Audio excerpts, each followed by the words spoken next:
एक बार की बात है, एक बहुत बड़ा नेता एक साधु के छोटे से आश्रम में गया, क्योंकि उसने बहुत सुना था उस साधु के बारे में और उसके मन में आया कि मैं एक बार जाकर के देखता हूं कि लोग इतनी तारीफ क्यों करते हैं उसकी।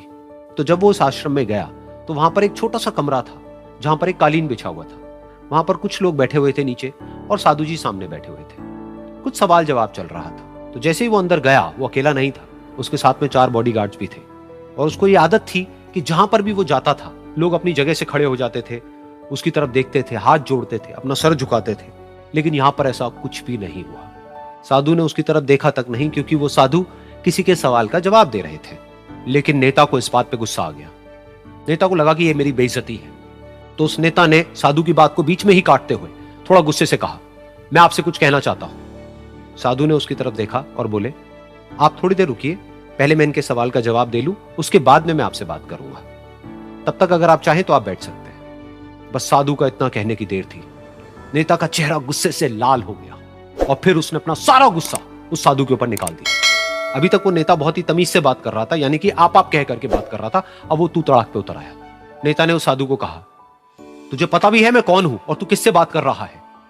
साधु ने उसकी तरफ देखा और कहा, मुझे इससे कोई फर्क नहीं पड़ता कि आप कौन हैं, लेकिन आप जो कोई भी हैं, अगर आप चाहते हैं कि मैं आपके सवाल का जवाब दूं या आपसे बात करूं तो आपको कुछ देर रुकना होगा। और साधु के ये कहते ही नेता गुस्से से पागल हो गया और वहीं सबके सामने चीखने चिल्लाने लग गया, अब मैं तुझे तेरी असली औकात दिखाऊंगा। तूने मुझसे पंगा लेकर के ठीक नहीं किया है। तुझे पता भी है मैं तेरे बारे में क्या सोचता हूं।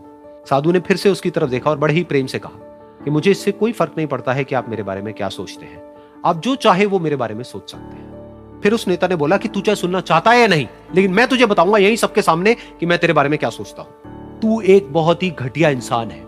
तू कोई साधु नहीं है, तू एक ढोंगी है, पाखंडी है और यहां पर जितने भी लोग बैठे हैं उन सबको बेवकूफ बना रहा है। तेरा बस एक ही मकसद है कि इन लोगों की जेब में जितना भी पैसा है वो सब तेरे पास में आ जाए। तू अपने फायदे के लिए इन लोगों का इस्तेमाल कर रहा है और अब मैं तुझे नहीं छोड़ने वाला। तेरा पर्दाफाश करके रहूंगा पूरी दुनिया के सामने। लेकिन उसके इतना बोलने के बाद भी उस साधु के चेहरे पर हल्की सी मुस्कान बनी ही रही। ये देखकर वो और तिल मिला गया और उसने कहा, अब बहुत हुआ, अब मैं यहां 1 मिनट भी नहीं रुकने वाला। लेकिन अभी भी तेरे पास में मौका है। अगर मुझसे माफी मांगनी है या मुझसे कुछ कहना है तो कह सकता है। इतना सब होने के बाद भी साधु बिल्कुल शांत था और उनके चेहरे पर एक मुस्कान थी। उन्होंने अपनी आंखें बंद कर ली। फिर साधु ने अपनी आंखें खोली, हाथ जोड़े और कहा कि मुझे आपसे कोई गिला शिकवा नहीं है। मेरे मन में आपके लिए कोई भी गलत ख्याल नहीं है। जो भी आपने मेरे बारे में कहा वो आपकी अपनी सोच थी। तो मुझे आप में कोई भी बुराई नजर नहीं आती है। मुझे आप एक बहुत ही भले इंसान लगते हैं। और साधु के इतना कहते ही नेताजी का दिमाग 7वें आसमान पर पहुंच गया। उनके चेहरे पर एक अजीब सी खुशी थी, क्योंकि उस साधु ने वो ही कहा जो बाकी सब लोग उस नेता को कहते हैं। और वो खुशी खुशी उस आश्रम से अपने घर की तरफ चला गया और जा करके अपने पिताजी के साथ में बैठ गया।